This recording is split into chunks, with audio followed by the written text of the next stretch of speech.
Welcome to the Deep Dive. Today we're taking on a mission, really. We're aiming to flip the script on how most people think about economics. That's right. We're diving into a set of sources, mainly focusing on the Austrian school analysis, thinkers like Mises, Hayek, and Murray Rothbard. And their argument is pretty radical compared to the mainstream. They say economic depressions aren't capitalism failing. No, not at all. Instead, they're actually painful.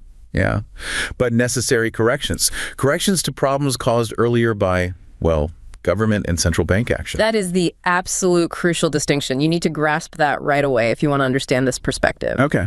The mainstream view, it treats the economy like this inherently shaky machine, And the government has to constantly step in, fine-tune it. Right, like a mechanic keeping an old car running. Exactly. But the Austrian perspective says, no, the machine itself is fundamentally sound. The problem is the government, particularly through the central bank, is systematically throwing sand in the gears. Sand in the gears. Well, specifically, manufactured credit, that's the sand. It creates this huge but ultimately fake economic boom. An illusion. Precisely. And the bust, the depression that follows, that's just the market trying to clean out the sand, trying to heal itself. We're here to unpack how that works. Okay, let's definitely unpack that.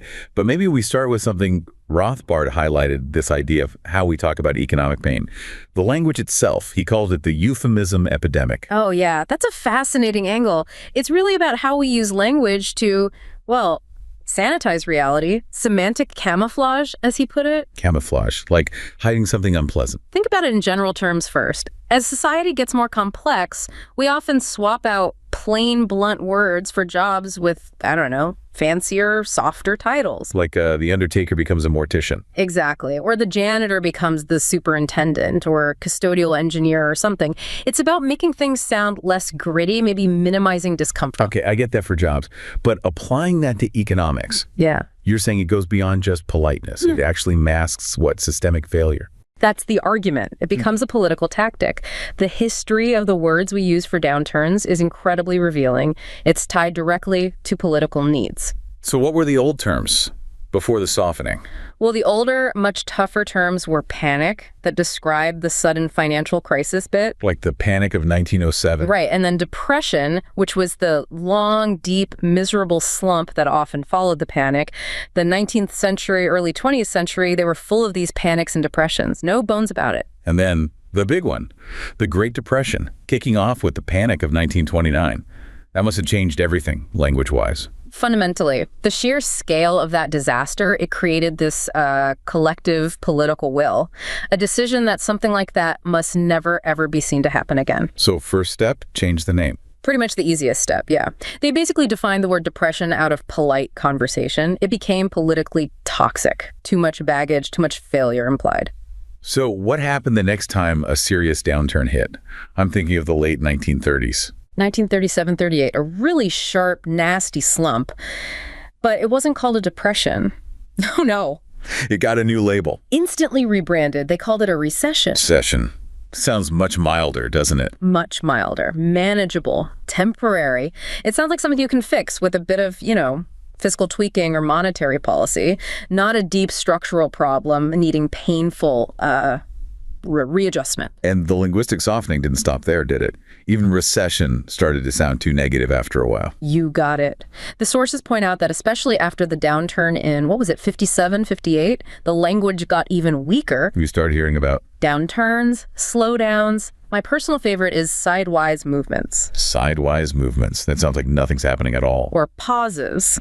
It's brilliant political cover, really. You transform a potential depression, which implies a major policy failure, probably monetary, into just a slowdown. Then the politician can stand up and say, don't worry, folks, we just need to tinker a bit here and there. It avoids admitting a serious illness might need, serious medicine. Exactly. It turns major surgery into taking an aspirin. It shifts the whole perception of the problem. Okay, so this deep dive then is really built on challenging that conventional diagnosis. Partly because the language used might be hiding the real issue. We're looking at sources arguing the cycles start outside the market, driven by these central bank distortions and, political incentives. That's the core idea we need to explore. All right, let's get into the conventional wisdom first, just to set the stage. What's the standard view these Austrian thinkers were arguing against? Okay, so the dominant philosophy really since the 1930s is what gets called the new economics, basically the Keynesian consensus that took over after 1936. And in that view, the government has a pretty central role, right? Absolutely sacred role. The government is the economic manager, the physician, as you said earlier. And how does this physician diagnose problems? It's pretty straightforward, kind of a binary system. If the economy's running too hot inflation, the diagnosis is excessive aggregate spending. Too much money chasing too few goods. And the prescription? The government has to step in and sop up that extra purchasing power. Usually means raising taxes, maybe cutting government spending, drain the bathtub a bit. Okay, and the flip side. If the economy's in a slump? Diagnosis shifts completely. Yeah. Insufficient private spending. People and businesses just aren't spending enough to keep things humming. So the government has to Compensate. Make up for the private sector's shyness. Increase its own spending, often by running deficits, pump priming, inject demand back into the system. The whole focus is managing aggregate demand. So the government's constantly trying to steer this narrow path, avoiding the cliffs of depression on one side and inflation on the other. That's the image, yeah, constantly adjusting the rudder. You see this attitude perfectly in how policymakers talk, especially mid-century. Many examples. Well, there's Dr. Paul McCracken. He was chairing Nixon's Council of Economic Advisors back in '69. And he basically described the economy as this really temperamental patient. Needs constant, careful management. He was worried publicly about, and I'm paraphrasing slightly, how to cool down inflation without causing unacceptable unemployment. So always balancing, always tinkering, afraid one wrong move sends the whole thing crashing. That's the mindset. Perpetual maintenance. Feeling your way along, terrified of pushing too hard in either direction. Now, what's interesting, and the sources bring this up, is this core belief that the free market is inherently unstable, prone to booms and busts. It didn't just pop up with Keynes, did it? It has older roots. Deeper roots, absolutely. You can trace it back to Karl Marx. Marx, how so? Well, Marx was observing these recurring booms and depressions that really seemed to take off with the Industrial Revolution, late 18th, early 19th century. Okay. And since these cycles appeared alongside the rise of industrial capitalism, Marx concluded they must be an inherent part of it, a fatal flaw, a necessary contradiction baked into the system itself. And that basic idea that the market itself is the source of the instability that's stuck around. It's the one crucial point where almost all mainstream economic schools, despite fighting about everything else, basically agree. Whether you're talking monetarists, new Keynesians, post-Keynesians, the underlying assumption is the business cycle comes from within the dynamics of private market activity. And this is where the Austrians say, hold on a minute. Exactly. This is where they see a major theoretical contradiction. Because look, on one hand, you have general economic theory, the basic stuff, supply, demand, prices. Microeconomics 101. Right. And that theory predicts that markets tend towards equilibrium. Prices adjust, resources shift, things move towards balance. Maybe never perfectly reach it because conditions always change, but the tendency is towards order. Okay, markets tend towards balance. But then you bring in business cycle theory, which talks about these massive economy-wide collapses happening periodically, things that simple supply and demand shifts can't really explain. So how do mainstream economists handle that apparent conflict? According to the Austrians, like Rothbard, they just don't. They keep their general price theory and their business cycle theory in, as he put it, separate, tightly sealed compartments. Like two different toolboxes for different days of the week? Pretty much. You use micro theory to explain why oranges cost more this week, and then you pull out a completely different macro theory, often incompatible with the first, to explain 1929 or 2008. That does sound theoretically messy. Rothbard argues it's untenable. There's only one economy, so there should only be one unified economic theory that explains all of it, including the cycles. Any decent theory of the cycle has to fit seamlessly with how we understand prices and resource allocation generally. So if the standard tools of supply and demand always push towards balance, but we still see these massive systemic collapses, then the theory suggests the cause of that collapse must be coming from outside the market's normal self-regulating process. Something external is periodically throwing the whole system out of whack. Okay, so before we get to the Austrian explanation of what that external factor is, let's pin down what any good theory needs to explain. Rothbard lays out some key puzzles, right? Universal facts about depressions. Yes, 3 big ones. The first centers on the role of the entrepreneur. The The business person, the investor. Right. Their core job is forecasting, trying to predict the uncertain future.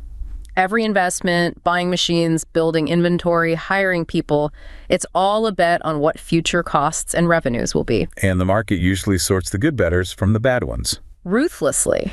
If you forecast well, anticipate what people want, you make profits, you get more resources to manage. If you forecast badly, you suffer losses, you lose resources, you get weeded out. It's a natural selection process for good judgment. So what's the puzzle then? The puzzle is this.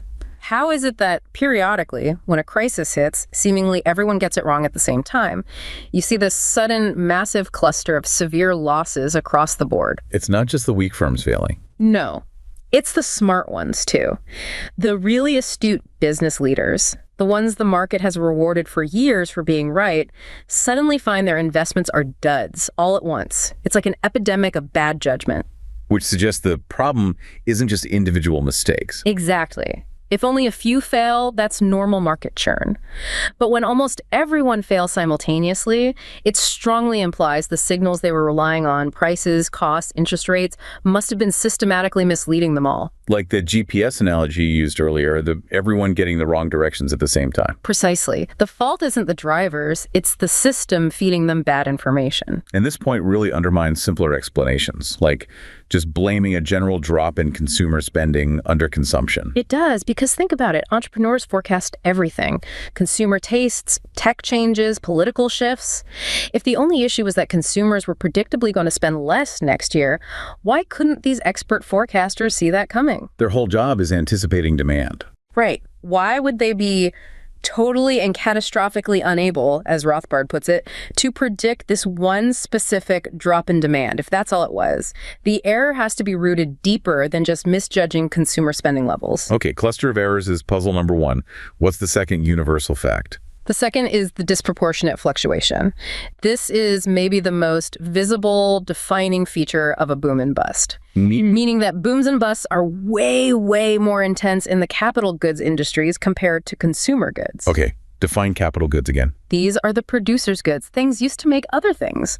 Machine tools, construction materials, raw industrial materials, heavy equipment, factory building, infrastructure projects, the stuff furthest away from the final consumer. And consumer goods are? Things people buy for direct use: food, clothes, haircuts, TVs, stuff closer to the end of the production chain. So the cycle hits the makers of machines harder than the makers of shirts. Much harder.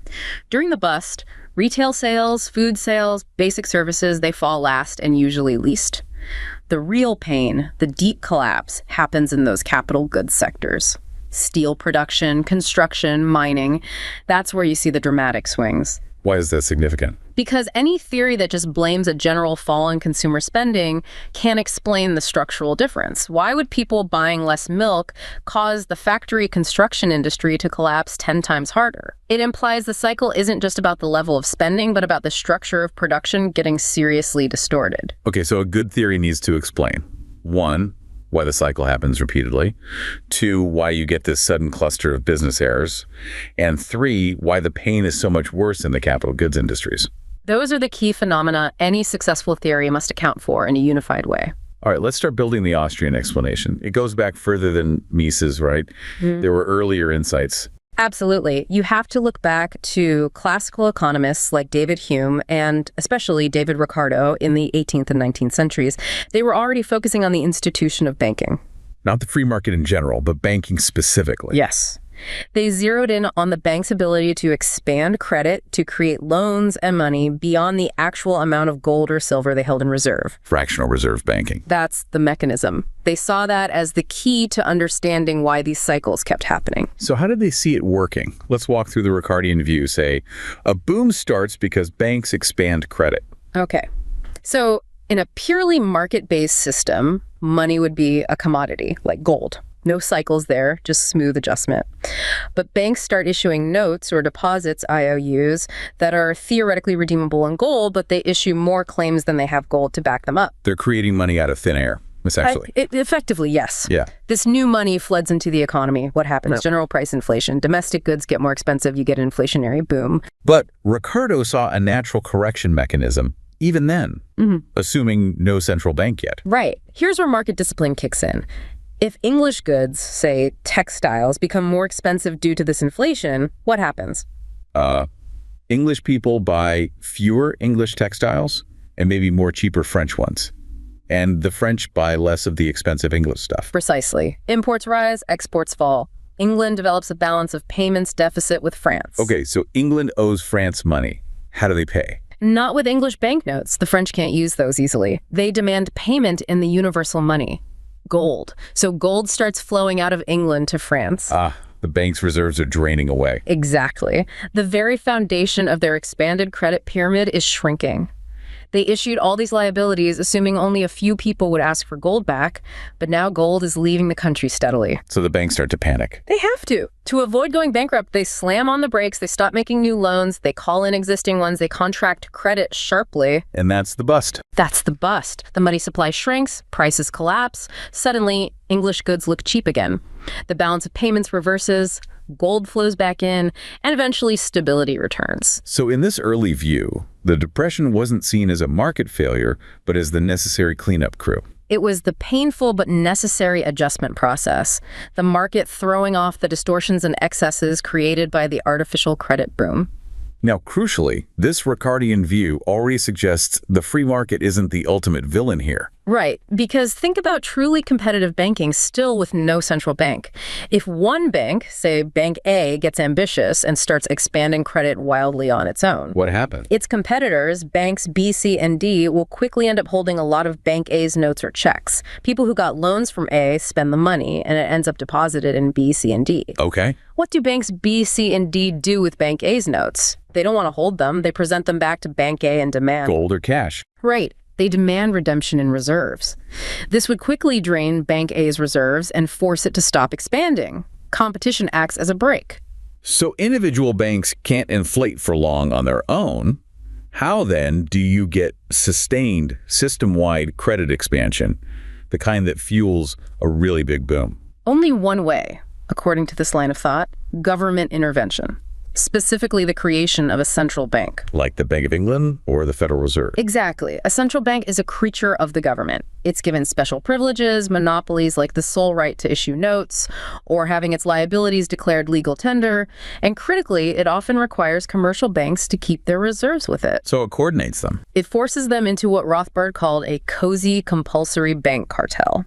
When the central bank decides to expand its credit by buying assets or lending to banks, it pumps new reserves into the entire banking system simultaneously.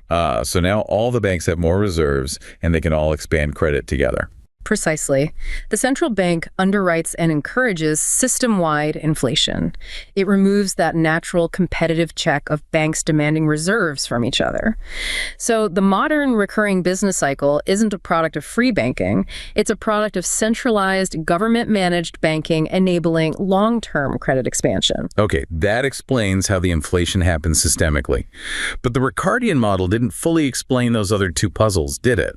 The cluster of errors and why capital goods get hit hardest? No, it didn't quite get there. That required the next major step, the Misesgen synthesis. Ludwig von Mises. Right. He built on the Ricardians, but he integrated their insights about money and credit with a deeper understanding of capital and interest rates, general economic theory. This became known as the Austrian theory of the business cycle, sometimes called the monetary overinvestment theory. And this theory did tackle those puzzles. Yes. Mises showed that when the central bank engineers this credit expansion, it does something much more damaging than just causing general price inflation. It fundamentally distorts the single most important price in the entire economy. Which is? The interest rate. Okay, let's slow down here. The interest rate is key. How did Mises see it being determined in a free market? He saw it determined by time preferences. Time preference, meaning how much we prefer stuff now versus stuff later. Exactly. Think of it as the premium people demand for waiting. If you have a high time preference you want to consume right now, you need a big reward to convince you to save and wait. If you have a low time preference, you're more patient, more willing to save today for a better return tomorrow. So the market interest rate reflects the overall time preference of society. It reflects the balance between the supply of savings from low time preference people and the demand for loans from borrowers, usually entrepreneurs wanting to invest. And what happens if people genuinely decide to save more? Their time preference falls naturally. If people voluntarily save more, the pool of real, available savings increases. That pushes the natural market interest rate down, and that's good. That's real economic growth. The lower rate signals to entrepreneurs that more resources are available for longer-term investments. They can now afford to start those more complex, time-consuming projects that build real wealth. And it's sustainable because consumers have actually signaled they're willing to wait. Okay, that's the healthy scenario. Right. Now contrast that with the central bank scenario. The interest rate falls, but not because people saved more. Right. It falls because the central bank has just pumped newly created credit, unbacked by any real saving, into the loan market. It's an artificial suppression of the rate. And this is where the massive distortion happens. Catastrophic distortion. Because businesses, the entrepreneurs, they see this lower interest rate and they have to react to it. They don't know it's artificial. They treat it as a genuine signal from the market. They act as if real savings had actually increased. Precisely. A lower interest rate tells them society is willing to wait longer, undertake those lengthy, complex, capital-intensive projects that didn't make sense before. The bridges to nowhere. The giant factories that take years to build. Things that require a lot of resources tied up for a long time. These projects suddenly look profitable on paper because the cost of borrowing has been artificially lowered. This is the great illusion. The malinvestment begins here. It's baked in from the start. Entrepreneurs happily borrow this new, cheaper bank money, and where does it go initially? Into the capital goods industries. Exactly. It gets paid out as higher wages for construction workers, higher prices for steel and concrete, higher rents for land used in these big projects, higher orders for machine tools. This creates the boom. And notice it's heavily concentrated in those capital goods sectors because they are the ones most sensitive to interest rates and the time structure of production. But there's a fatal flaw, isn't there? The public's actual desire to save hasn't changed. That's the ticking time bomb. The public's time preferences are still the same. They haven't suddenly become super patient savers willing to wait 10 years for these projects to pay off. So what happens when those construction workers and steel mill owners get their higher wages and profits? They spend it. They spend it largely in line with their old, unchanged consumption-saving preferences.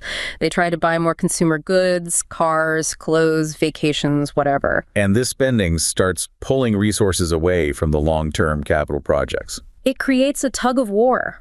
The spending pattern of consumers starts revealing that the economic structure being built, all these long-term projects, doesn't match what they actually want to consume now versus save for the future. The plan, based on the fake low interest rate, hits the reality of unchanged consumer preferences. And the distortion is brutally exposed. It becomes painfully obvious that there aren't enough real savings, not enough genuinely deferred consumption to actually fund and complete all these massive capital projects and provide the consumer goods people are demanding. The projects started under the illusion of cheap capital are revealed to be unsustainable. They were malinvestments. Misguided allocations of scarce resources. Businesses, guided by the false interest rate signal, systematically overinvested in capital goods, especially long-term ones, and underinvested in consumer goods relative to what society actually wanted and could afford based on real savings. The half-built factories, the specialized machines with no buyers. That's the wreckage of the boom. It explains the cluster of error perfectly. The entrepreneurs weren't irrational. They were rationally responding to a distorted price signal. And it perfectly explains the disproportionate impact on capital goods. That's precisely where the distortion led them to invest mistakenly. The boom was built on sand, and the bust is the tide going out, revealing the mess. Okay, if this structure is so fundamentally flawed, based on a lie, essentially, why doesn't it collapse instantly? Why can the boom last for years sometimes? Good question. Rothbard uses the analogy of repeated doping of a horse. The central bank doesn't usually just inject credit once. They keep the stimulus going. They keep pumping in new doses of artificial credit. This continuous flow of new money allows businesses to stay one step ahead of the rising costs for a while. Costs are rising because? Because workers in the booming capital goods sectors are spending their higher incomes, bidding up the prices of consumer goods and the resources needed to make them. This puts pressure on profits. But as long as the central bank keeps feeding more cheap credit into the system, businesses can borrow enough to pay those rising wages and material costs and still maintain the illusion of profitability on their long-term projects. It's like running faster to stay ahead of a wave. Kind of, but eventually that credit expansion has to stop. It can't go on forever. Why not? Either the banks themselves start getting shaky, their reserves look too thin compared to their liabilities, maybe inflation is getting too obvious and unpopular, or perhaps the public starts losing confidence confidence in the currency and begins demanding redemption in gold or cash more actively. Whatever the reason, the central bank is eventually forced to hit the brakes, or at least ease off the accelerator. And when the artificial credit stops flowing, retribution arrives. The underlying malinvestments, papered over by inflation, are exposed. The market's suppressed correction mechanism finally kicks in. And this phase, the depression or recession, the Austrians argue, is absolutely vital. It's actually paradoxically healthy. Healthy? How can a depression be healthy? Think of it as the economy's immune system finally getting to work. The depression's necessary function is to liquidate the unsound investments, to slow off the malinvestments made during the boom, write off the bad debt, scrap the half-finished useless projects, allow failing businesses to go bankrupt so their resources can be reallocated. So trying to prevent that liquidation, say, bailing out failing companies, is counterproductive. Terribly counterproductive from this viewpoint. It's like trying to keep a gangrenous limb attached. It just prolongs the sickness, prevents resources from moving to where they're actually needed. It guarantees a longer, weaker recovery, or maybe no real recovery at all. The depression also reestablishes the right balance between consuming and saving. Exactly. It forces the economy back towards the structure that reflects people's real-time preferences. The sustainable balance between producing for today and investing for tomorrow based on actual voluntary saving. What about wages and prices, especially in those capital goods sectors that were artificially inflated? They were bid up way too high by the flood of fake money during the boom. For a healthy readjustment, those prices, wages for specialized construction labor, the price of steel, copper, etc., they must be allowed to fall to reflect the new reality. And if the government steps in to prop up those wages or prices? That's seen as disastrous. It prevents the necessary readjustment. If wages in construction are held artificially high, construction companies can't afford to hire workers for the sound projects that are justified by real savings. The result, persistent, chronic mass unemployment specifically concentrated in those sectors that need to shrink or restructure, resources get stuck. So the depression, in this view, isn't the market failing, it's the market healing after being poisoned by artificial credit. It's the market trying to get back to serving consumers efficiently after the politicians and central bankers messed up the signals. It's a return to economic reality. And the policy implication is, let it happen. The faster and more completely the liquidation and price adjustments happen, the quicker a genuine, sustainable recovery can begin. The tragedy, of course, is that almost every political instinct pushes in the exact opposite direction to fight the correction. Which leads us straight into the Misesian cure or prescription. If the diagnosis is government intervention causing the mess, the cure must be less government intervention. Radically less. It's the direct opposite of the standard Keynesian response. It requires, frankly, immense political courage because it sounds harsh during a painful downturn. Okay, what's the first step? Step 1. The government must stop inflating immediately. Stop creating new artificial credit. Yes, this might trigger the final shark phase of the bust, but delaying it just lets the rot spread further. Rip the Band-Aid off. Step 2. Step 2. The government must do absolutely nothing to prop up failing businesses, banks, or specific asset prices. No bailouts, no subsidies for industries that were overexpanded. Let the liquidation happen. This is usually the hardest part politically. Because the pressure to do something is enormous. Huge. But trying to save firms whose investments were fundamentally mistaken just keeps those bad investments embedded in the economy, preventing resources from moving to productive uses. It converts a potentially sharp, quick downturn into a long, grinding depression. Okay, stop inflating. No bailouts. What else? Critically, the government must never try to prop up wage rates or the prices of those capital goods that need to fall. Allow factor prices, labor, raw materials to find their true market levels. If wages are kept artificially high, you guarantee mass unemployment in those sectors needing adjustment. Prices need to tell the truth. And counterintuitively, they also say, Yep. Don't try to boost consumption. Don't increase government spending. Exactly. This really goes against the grain of standard policy. But think about the logic. If the core problem was too much investment relative to real savings, stimulated by fake credit, then the economy actually needs more genuine saving to help validate or complete some of the salvageable investments, not more consumption. Right. Encouraging more consumption now just exacerbates the imbalance. The best thing the government can do is actually cut its own budget, reduce taxes, and allow private saving to recover, which helps rebuild the capital structure on a sound basis. So the overall prescription is stark. Strict hands-off. Laissez-faire is the fastest path to recovery. Let the market heal itself from the distortions the government previously introduced. That's the core message. This brings us to some major historical ironies, especially concerning the Great Depression. And again, just a reminder, we're relaying the historical interpretation from these Austrian sources, which often differs significantly from the standard textbook narrative. Right, the irony is thick. The 1930s are almost universally cited as the ultimate proof that laissez-faire capitalism failed and government intervention is necessary. But the Austrians argue The exact opposite. They argue the Great Depression was the inevitable result of prior government intervention.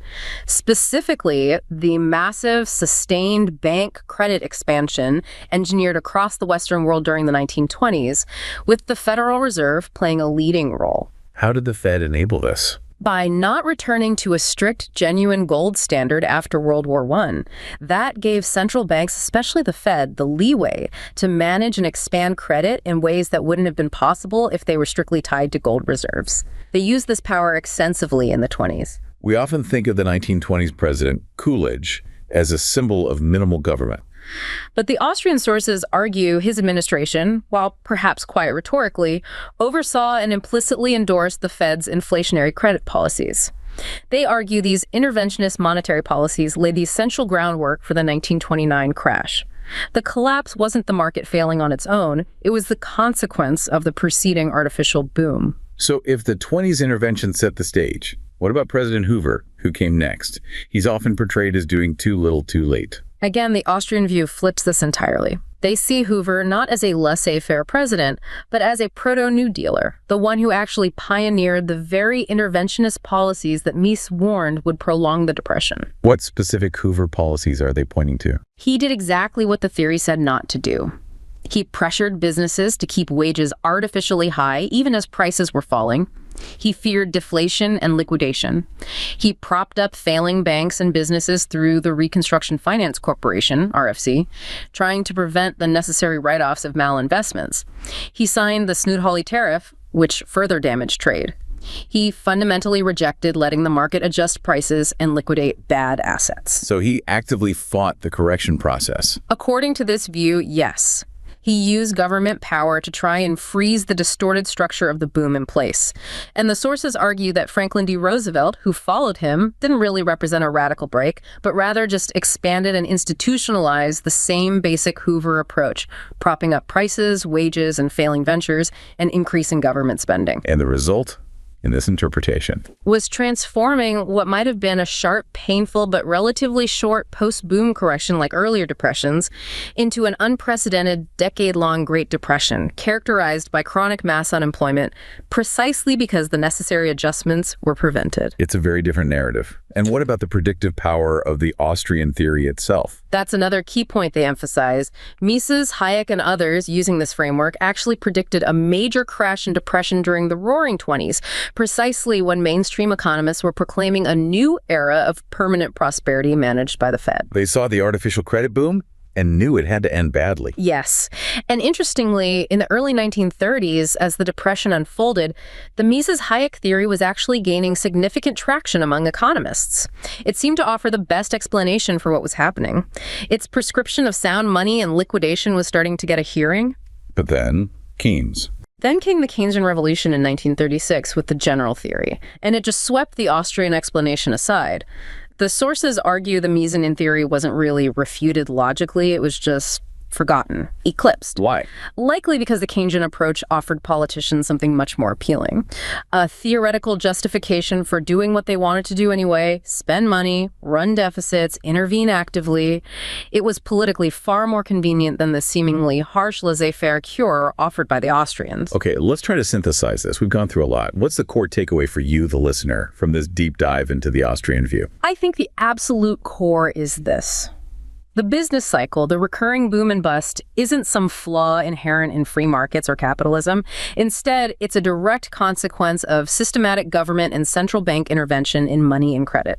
Specifically, manipulating the interest rate. Yes. That manipulation creates an artificial boom by distorting the most vital price signal, leading intelligent entrepreneurs to make widespread systematic errors, malinvestments. And the bust, the recession or depression, is not the crisis itself, but the necessary, albeit painful, correction process. It's the economy trying to liquidate those errors, get rid of the unsound investments, and reallocate resources back towards a sustainable path that actually aligns with what consumers truly want and save for.